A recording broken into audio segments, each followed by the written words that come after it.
Hello, planet, and thanks for listening to Master English with Tim, the podcast where Tim teaches you English in depth and detail and without ever hurrying. In case you haven't met me before, I'm Tim, and I'm the host of this podcast. In this week's episode, we're going to talk about a bit of an unusual topic, the nose. That's right, we're going to talk about people's and animals' noses, and lots of words for talking about them. Before we get started talking about nose-related vocabulary, let me bring your attention to two facts that I am pretty sure you have not noticed before. The first fact is that most words whose meanings have to do with noses generally start with the two letters S and N. That's sna. And the few nose-related words that don't start with sna, like for example the word nose itself, start instead just with N. Interestingly, the word for nose is similar across a wide geographic area. In Spanish, it's nariz. In French, it's nez, which is written N-E-Z. In German, it's Nase. And in Russian, it's nos. However, the word nose appears not to be Indo-European, as the word for nose in places like Iran and India is totally different from what it is in Europe. The second fact about nose words is that we closely associate noses with being arrogant. If a person is arrogant, they think that they are better than or above other people. People are arrogant sometimes because they're richer than others, or think they're smarter or more beautiful than others. And of course, sometimes people are arrogant just because. Okay, now we're prepared to talk about noses. This week's first word for talking about noses is a funny one. It is schnoz. That word sounds strange, right? It's spelled S-C-H-N-O-Z. And honestly, I had to look in the internet how to spell schnoz because I had never seen it in writing before, because this word is very, very conversational. So what is a schnoz? Well, a schnoz is just a very big, impressive nose. So you might say, for example, wow, look at the schnoz on that lady. I've never seen one that big before. So schnoz is a really funny word, and like a lot of words in English, it comes from a different language called Yiddish, which is a language that used to be spoken by a lot of Jewish people and still is spoken by some. Yiddish is a mix of German and Hebrew, and Yiddish has given us a lot of funny and interesting words in English, and I think someday I will make a whole episode about funny Yiddish words in English. But for now, you'll just have to be satisfied with the word schnoz. Okay, let's move on to more words for noses. The next word is snout. That's S-N-O-U-T. A snout is the nose not of a person, but instead of a pig. The pig is the only animal that has a snout, and I think we can all agree pigs' snouts are very unpleasant to look at. First, they have that flat, vertical surface and have those two vertical holes in them, so you can almost look directly into the holes. And who wants to do that? I think not even a veterinarian wants to look into those snout holes. Yuck!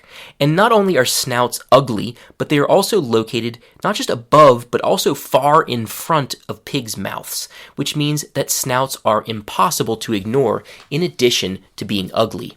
So, can you say that a person has a snout too? Well, yes, you can, but if you do, you will in effect be calling that person a pig.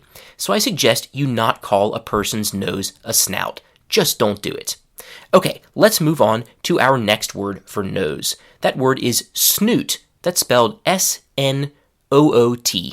A snoot is the nose of a fox, which is of course a very clever and curious animal that is rarely caught by people. We can also use the word snoot to talk about a person's nose. If we say that a person has a snoot, it kind of gives the idea that the nose is kind of long and thin, kind of like a fox has a nose that's long and thin, and that the person is clever like a fox. So the word snoot is again a bit humorous and a bit rude, but in a kind of joking way. So if you've just baked, for example, a bunch of cookies and your friend is getting his nose too close to them to smell them, you might tell him, "Hey, get your snoot out of my cookies." We can take our word snoot, which is obviously a noun, and we can change it into an adjective. That adjective is snooty. If a person is snooty, it means that they think they are smarter, more informed, more important, or more beautiful than other people. In other words, a snooty person thinks they're better than others. And people who are snooty, of course, don't look straight ahead. They look up a little bit, over the tops of everyone's heads. And when they do that, they hold their snoots just a little bit higher than other people do. So do you remember when I said at the beginning of the episode that we often associate noses with arrogance? Well, snoot is just one example of this phenomenon, as you'll soon see. We also have a noun for a snooty person. That noun is snob, S-N-O-B. A snob is a person who says bad things about or ignores people with less money or education than them. As a stereotype, we can say that people from big cities might act like snobs towards people who are from small towns or from the countryside. We also have specific types of snobs. For example, a wine snob is a person who thinks that they understand more about wine than other people, that the wine that other people drink is bad, and that other people are stupid for enjoying cheaper wine. We also have coffee snobs, car snobs, and bike snobs. Okay, I admit it, I am a little bit of a bike snob myself. I really do think that my bikes are better than most other people's, although I don't think that other people are stupid for enjoying riding cheaper bikes. Okay, before we come back to talking about noses, let's imagine a new situation, one where having a longer nose might help you. Imagine that it's summer and you want to go to the sea and not just stay on the beach, but also swim and see all the beautiful and colorful fish. If you want to see all those tropical fish, you will need to swim underwater, or at minimum, put your face in the water. If your face is underwater, though, you can't breathe. But if you have a pipe or tube, you can put one side of the tube in your mouth and the other side in the air. A pipe or tube that you use to breathe while underwater is called a snorkel. That's S-N-O-R-K-E-L, snorkel. Snorkel is also a verb. People like to go snorkeling and look at the fish underwater. Kids snorkel in swimming pools sometimes. When I was in Singapore last year at this time with my family, we went snorkeling on a hot day and saw a lot of brightly colored fish.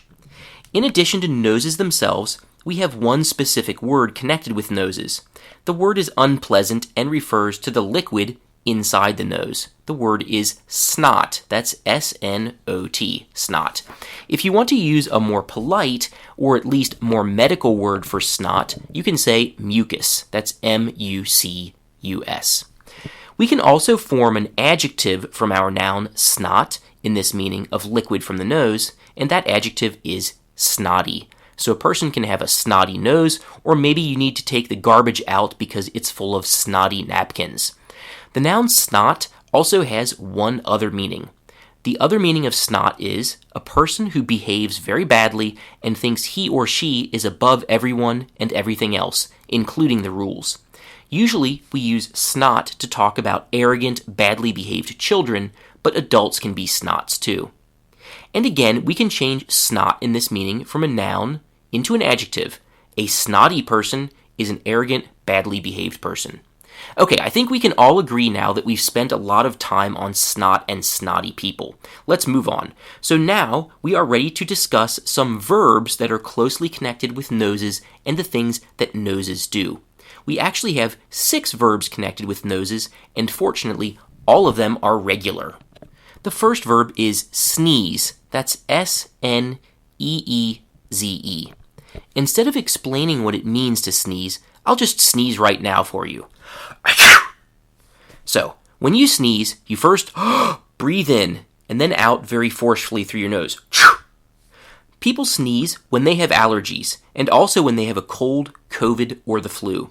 Sneezing is, I guess, good for the sneezer, but not so much for everyone else, because sneezing shoots viruses and bacteria into the air and they make other people sick as a result.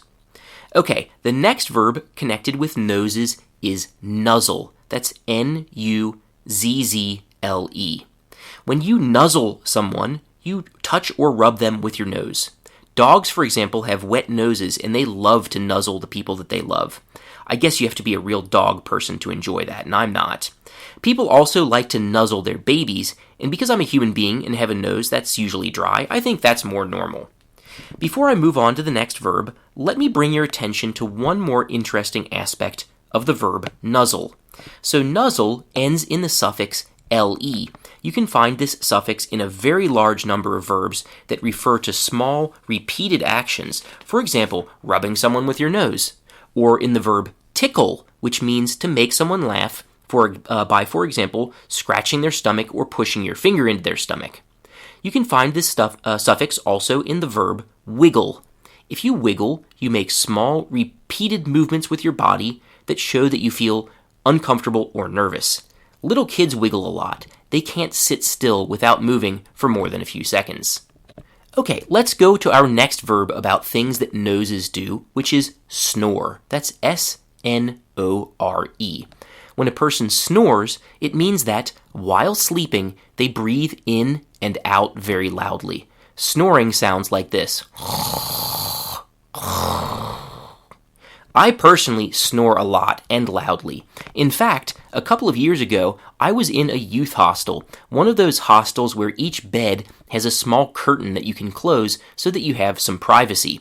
So one time, I was in bed reading with my curtain pulled closed, and 3 guys came in and started talking about me and my snoring and how much it bothered them. One of the guys was my friend, and he said, "Yes, but Tim's a really nice guy."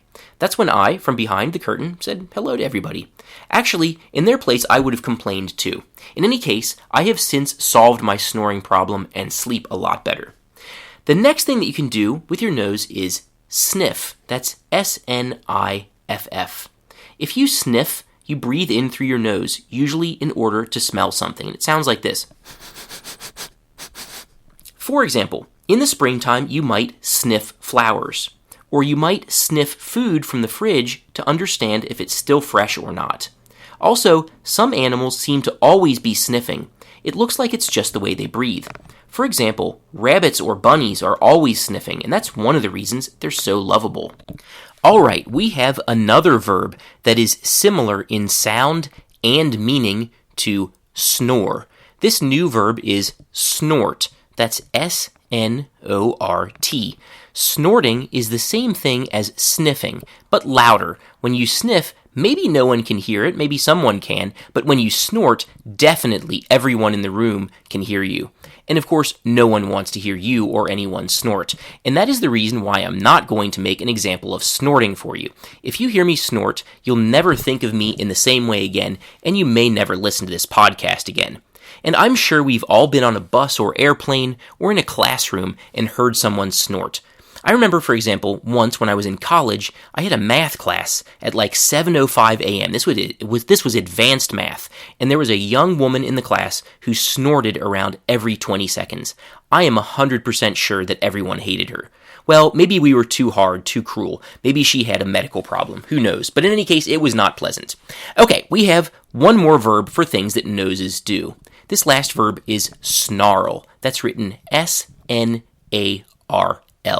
Usually, it is dogs that snarl. When a dog snarls, it breathes in through its nose, kind of like this. And so I think you can imagine that when a dog snarls, it is really angry. Often, dogs snarl right before they attack someone. Also, we can sometimes say that people snarl if they not only say something unpleasant to you, but also say it in a short, unhappy, aggressive way and in a low voice. Like this, for example, "You idiot." All right, we do have one final word which is connected with noses, but is not really something that noses do, but instead that people with noses do. If you snooze, that's written S-N-O-O-Z-E, you sleep. So how is snoozing different from sleeping? Well, when I personally hear the word snooze, I am reminded a bit of all the other SN words that are connected with noses. And so snooze means to sleep while perhaps snoring quietly and also for a shorter period of time. So people might snooze while they're on a bus or airplane. They might snooze during a boring presentation. And Latin people snooze every afternoon during the hottest period of the day. That, of course, is called the siesta.